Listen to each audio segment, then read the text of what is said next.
λάθος βάλανε το μικρή. Είναι σαν κανονική μπάλα του μπάσκετ.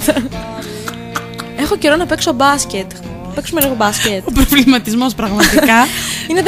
Είναι δεύτερη φορά σήμερα που βλέπω κάτι για μπάσκετ γι' αυτό. Παιδιά, αν είναι δυνατό. Μην φανταστείτε ότι σε ακούτε ότι είμαι κανένας μπασκετμπολίστας. Απλά μου αρέσει να έχω την μπάλα και να την βγαίνω πάνω κάτω. Έχει και το ύψος και τη τεχνική. Καλά, το ύψος το έχω. Σε Την τεχνική γιατί δεν κατάλαβα. Με έχεις δει, ήμουν σε αθηνομοσχολική ομάδα.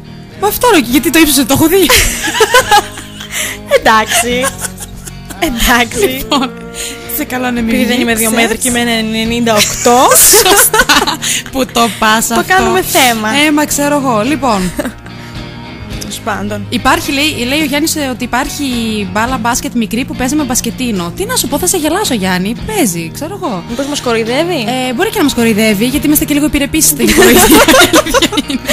Είμαστε επιρρεπείς στη βλακεία. Θέλει και ο Θάνος να δει. Νομίζω η φωτογραφία έχει κάνει θράψη από την, μόνο και μόνο από την περιγραφή. Λοιπόν, σου έρχεται, Θάνο. Και κάτι θέλω να πω. Έστειλε το κουνελάκι και λέει: όταν τελειώνετε, τι ακριβώς. Τι εννοείς? Κάτσε. Τι εννοείς? Θέλω να ξαναδιαβάσει το μήνυμα, σε παρακαλώ. Να το ακούσω. Κατολιανά. Γιατί πιστεύω ότι η σχέση μας Διάβασε το λίγο, έχει παρεκτραπεί. Όταν τελειώνουμε, τι λέμε ακριβώς? Λοιπόν, όταν.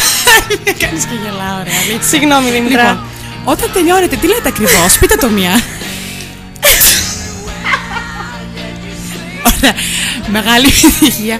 Μεγάλη επιτυχία. Η Δήμητρα αυτό λέει, μεγάλη επιτυχία. Μεγάλη επιτυχία. Ήτανε μεγάλη επιτυχία. Αν είχε μεγάλη επιτυχία, δεν είχε. Πραγματικά. Αλλιώς. Δεν λέει τίποτα.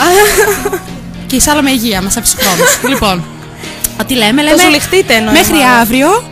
Ζουλιχτείτε. Αυτό λέμε. Όταν τελειώνουμε την εκπομπή.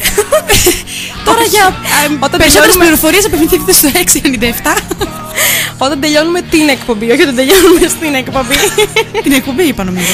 Όχι, την είπα. Γιατί δεν μπορώ να τελειώσω στην εκπομπή. Εννοώ να πω την έκφραση εννοώντας το ίδιο. Δήμητρα, δώσε, σε παρακαλώ. Εννοώ ότι σημαίνει το ίδιο. Ελευθερία.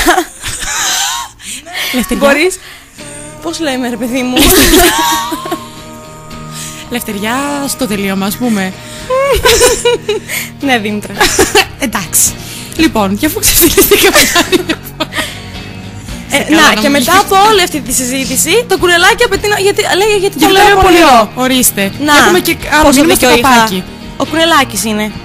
Όταν τελειώνετε την εκπομπή, τελικά είστε εσείς οι πονηρές. Ναι, έλα τώρα, κουνελάκι. Να μην το γράφεις τόσο. Πώς το λένε?